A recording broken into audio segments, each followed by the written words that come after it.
Great Toys Online has sent us over another mobile suit to check out, and whoo boy is this a big one. Today we are taking a look at the Gundam Fixed Figuration Metal Composite High Mobility Zaku 2, based on its appearance in the mobile suit Gundam The Origin movies. This famous grunt suit is done in the color scheme of the famous black tri-stars.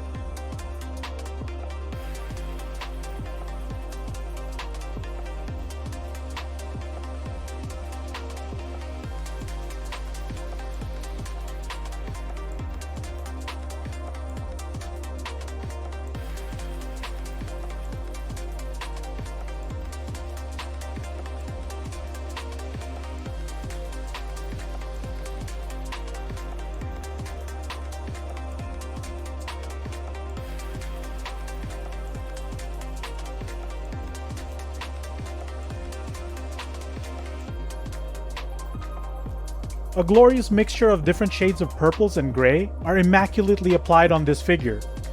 Accented by ridiculously clean panel lining and decal work make you think that this could be a feasibly real war machine.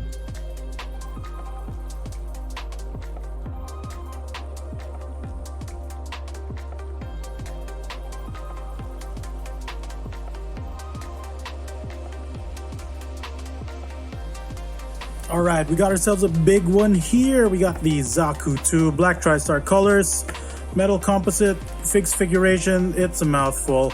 And boy, this action figure is also quite a mouthful. So you got a ton of articulation, probably more so than even like current master grades out there. Like a few little extra detents that you might not necessarily need, but as far as for me, greatly appreciate it. So, starting off, the head can do all sorts of head-related things, like look left and right, can look up and down quite a ways, and like nice filled-out detail down there in the neck. It can probably do a 360 as long as things don't bump into each other, but key feature is you do have, if I can focus well, in the head, you can pop open this thing, and up there is a little tab that lets you rotate the mono eye for some added expression. I do wish it was not as loose as this, but I guess that's to make it easy to move around without it rubbing too much on parts. But also it's sturdy enough that if you jiggle it, it doesn't quite move out of position, so that's really appreciated. And it's as easy as just popping out the top and then just flattening that little hinge right back into place. Onward to the rest of the thing. Well, the backpack is all there, but we'll do that later. So the shoulder things are on a bunch of joints actually. So you got a ball joint in the actual shoulder and a sort of multi-layer hinge, if you can see that in there. It's quite a ways. Look at all that nonsense. Same for the shield part, like a lot of moving parts, but they all move in a like generally nice what do you call it, fluid motion, I guess, where you're not struggling with it at any given point. I believe also this particular piece, it feels like die cast, this little shoulder section, not the spikes feel like plastic, but this armor layer does feel like die cast. I believe this is plastic, and there is a second copy of this shoulder shield. Maybe you can hot swap. I need to take a look at that. There's so much going on with this, but yeah, arms can do arm things, and I believe all this shiny nonsense, the elbow, the shoulder, is die cast. It can do all the big motions. You got a nice meaty bicep cut, super smooth. You got the double jointage of elbows that goes, hell, this might even be more than a double joint, actually. There's so much, like there's a joint here, and then up here in the forearm. So, and all these revealed little detail parts. It's so pretty, man. You also have a mild cut down here, right below the elbow, much like you would find on older kits back in the day when they couldn't figure out how to cut this section. They would usually have you connect the elbow into its own joint, if you remember the old Gundam wing kits, and I think it can go all the way, though I'm a little scared to do so. But hey, the additional movement is super appreciated. The wrist is also hella expressive. It's like a hinge with ball peg connections. There's a whole bunch of nonsense going in there, but it feels really good to move. Look at all that wrist action, man. There's just so much to say. I mean, not a lot to say, but God, there's so many moving parts. All right, so as you can see, he's also got some flexing in the pectorals for some additional expression. And oh man, just look at that extra little detail revealed underneath, little mechanical stuff. So this looks like a super full kit. You're not gonna see like hollow robot pieces, much like on model kits and whatnot. It's super filled out, and of course he's got like a waist joint that can move about most of where you'd like to go. Also got some big ol' hinges.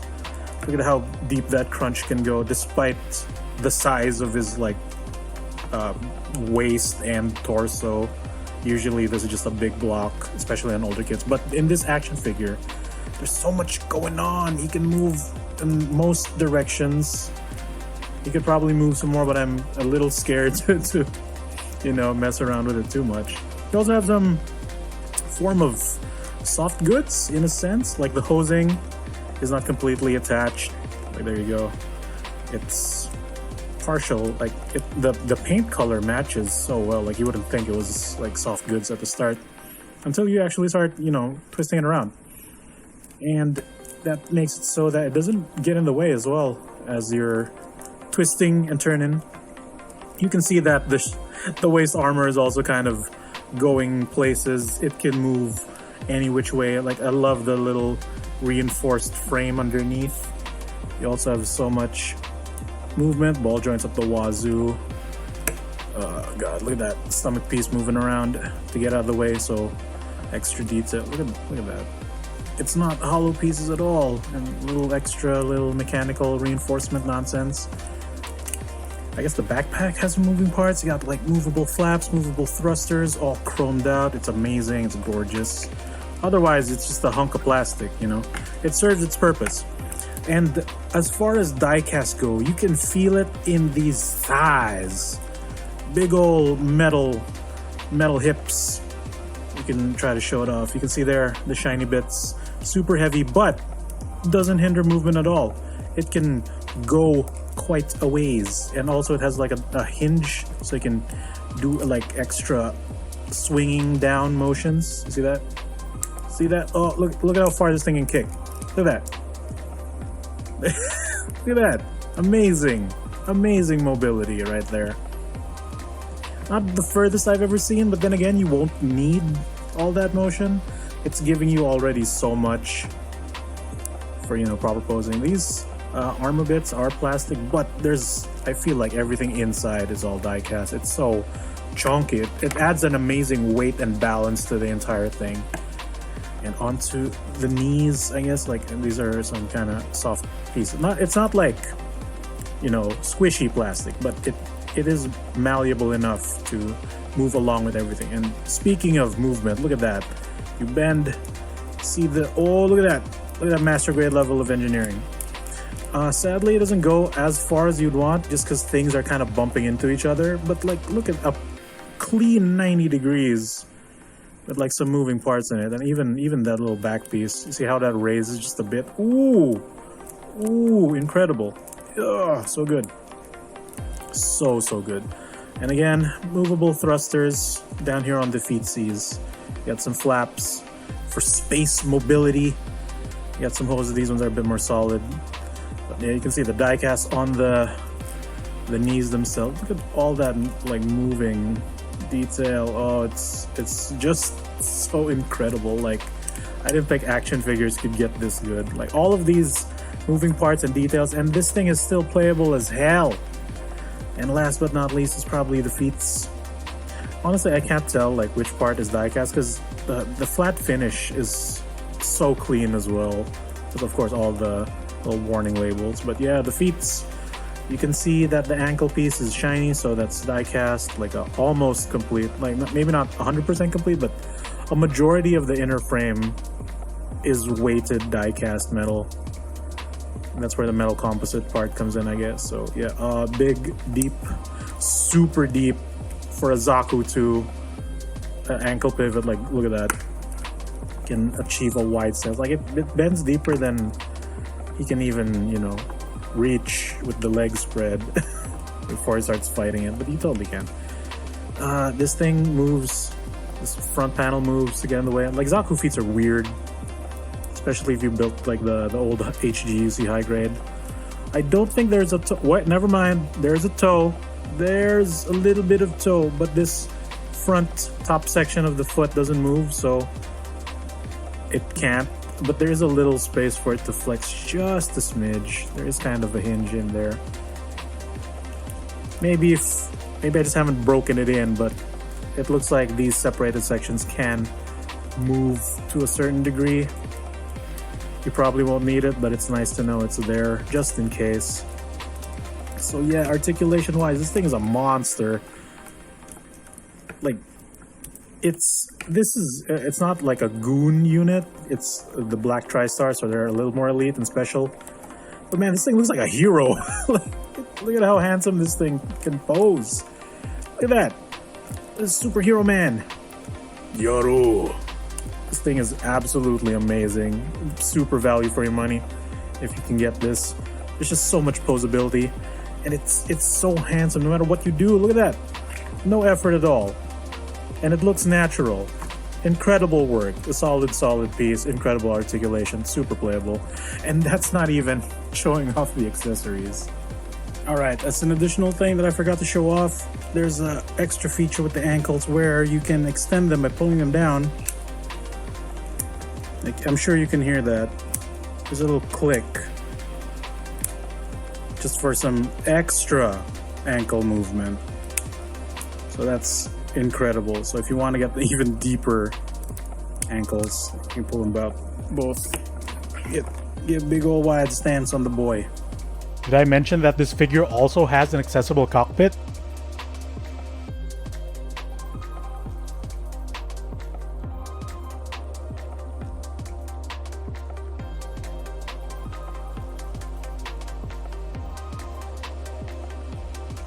As with all things Bandai, this thing is loaded to the brim with accessories. A standard in the GFF line, get it? Standard? A display base is included with the figure, complete with adjustable stand arms that can extend and position in various ways, to show off the Zaku either standing straight looking all prim and proper, or to be displayed airborne.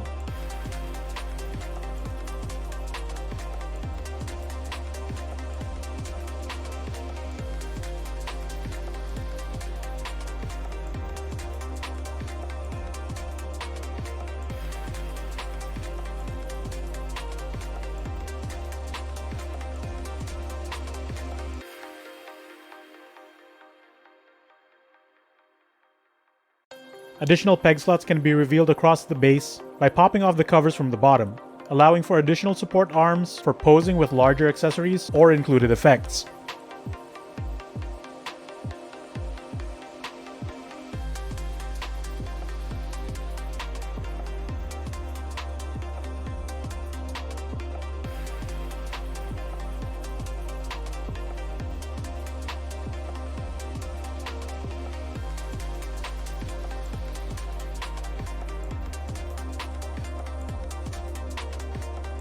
A Heat Hawk, the Zaku's signature melee weapon, is included in both a deactivated and activated mode.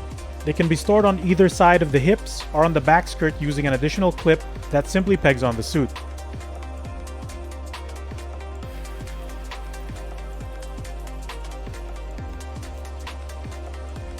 Ideally, you display the deactivated axe in its stored mode, but you have the freedom to clip on whichever you like if that's your fancy.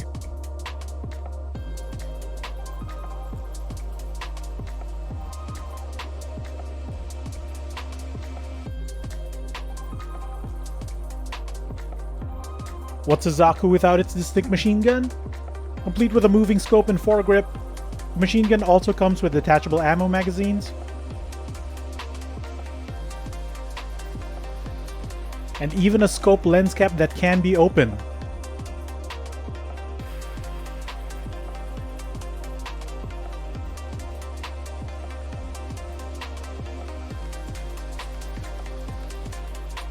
A bazooka is also included with its own set of removable ammo clips.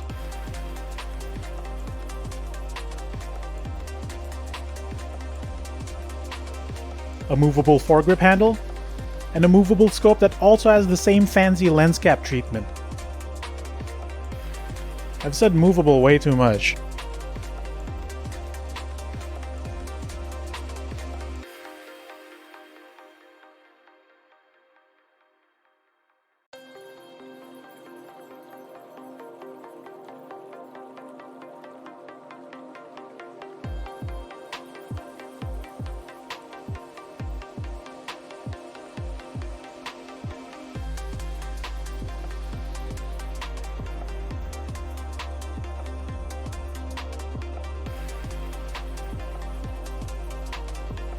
Up next is the ridiculously long anti-ship rifle that was shown to take out a few Magellan-class Fetty ships. This also has a removable magazine and features a hingeable stock on the tail end of the weapon.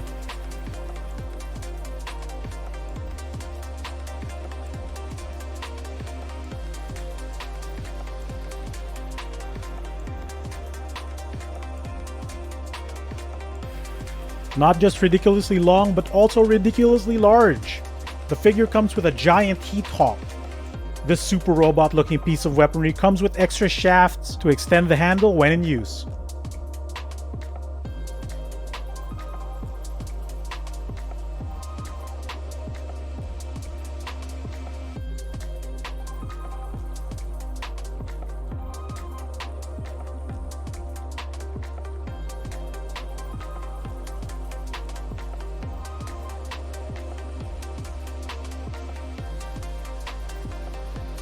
Instead of having a separate activated mode, you instead remove the dull blade and replace it with a clear colored active blade.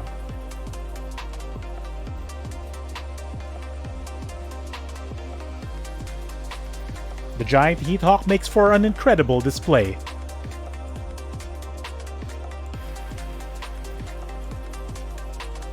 If you want your Zaku to be a leader, the figure comes with an alternate headpiece that sports a commander fin. Bandai was nice enough to even include a spare in case of breakage. It's a relatively easy swap. Just pull up on the joint connection of the piece to pop it off, and push down until it clicks to reattach.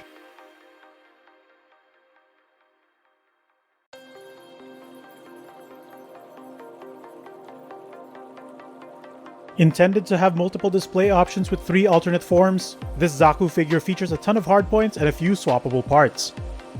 The shoulder shield can store the spare bazooka ammo clips.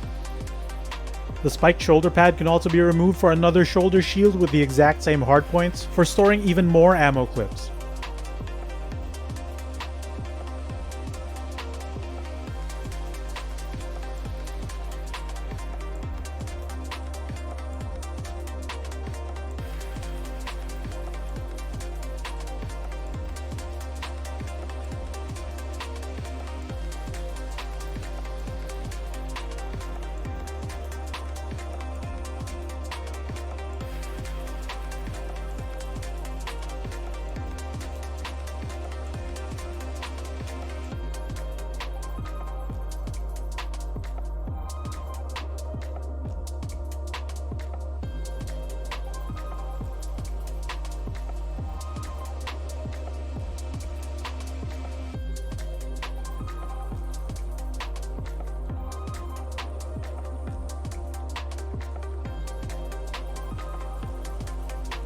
Not only can the shields hold bazooka ammo, but they can store the extra anti-ship magazines as well.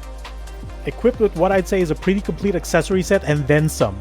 The package even comes with a tool to help access and adjust some of those hard to reach spots on the figure. It even comes with a sheet of waterslide decals for some added customization. The premium paint job, decal work, amount of moving parts, and copious amounts of die-cast is enough to make any collector happy. A figure that is perfectly viable for both play and display. This is possibly one of the best iterations of the Zaku 2 out there. If you'd like to get one or possibly 3 for yourself, head on over to Great Toys Online to find great prices on great toys.